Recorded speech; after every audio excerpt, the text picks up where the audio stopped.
thousands of Americans still on the fence about buying a home, and just as many unable to qualify for a mortgage thanks to foreclosure and other credit dings. What's a person to do?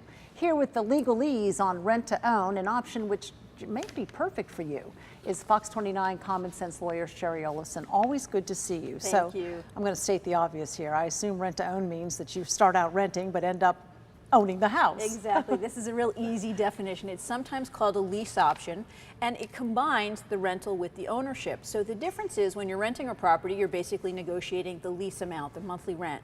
When you're buying a property, you're basically negotiating the purchase price. When you're doing a rent to own, there are 4 pieces of financial information that you're negotiating. One is what will the monthly rent be?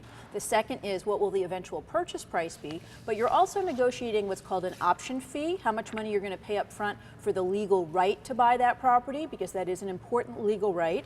And you're also negotiating how much of each monthly rent will get set aside towards your down payment. A lot to talk about there. I mean, do you would obviously have to have some kind of an agent, intermediary agent, lawyer, somebody to represent you doing this. Well, there are people who do this on their own, but we always suggest that people have a lawyer review anything that they're going to sign first, and there are a lot of extra benefits to this type of arrangement as well. Well, what are the benefits for not only the buyer or the renter to buyer Right. and the seller? Who benefits the most, or is it a win-win for both? It can be a win-win for both. I mean, as you said, there are literally millions of people now who are out there who would want to buy but don't have the down payment or don't have the credit. So this opportunity opens up a whole pool of new potential buyers / renters for sellers who are looking to buy their property. And when you open up to new potential buyers or renters, you increase the likelihood that you're going to sell your home faster and also for a higher price. Do you normally rent for just a year, or can you make it a 2 or 3 year rental and then have an option?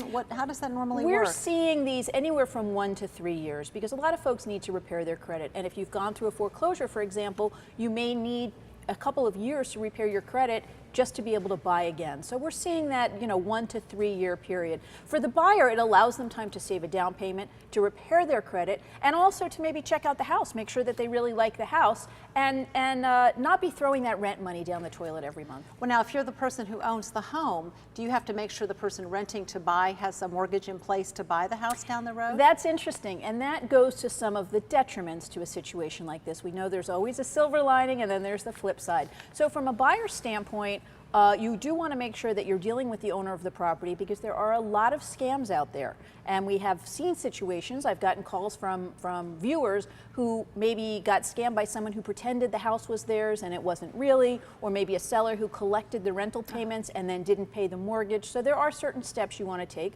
You may end up also with a landlord, frankly, who didn't really want to be renting their property, so they don't really take good care of it. From the landlord's standpoint too, you have certain detriments. I mean, you're tying up your property. You can't sell it to someone else once you've given someone the legal right to option the property. And that would be, as the renter to buy, you'd have to double check before closing that money is definitely being put in escrow or something. Absolutely, and there are certain things that you can do to help protect yourself, one of which you just mentioned. Make sure that your option money and any of that monthly payment that goes towards your down payment gets put in an escrow account with an attorney or with a realtor. For maybe $100 or $200, Roxanne, you can actually do a title search before you enter this type of arrangement to find out who the real owner is, and also to make sure that there's nothing in foreclosure right now. So there are certain steps that you can take to protect yourself. Sort of do that stuff on your own, but if someone right now is listening and says, you know what, I think I might want to, instead of just renting, look at the option of renting with buying down the road, do they just contact a real estate, an office? Well, they're actually online now. If you go and look online, there are several new websites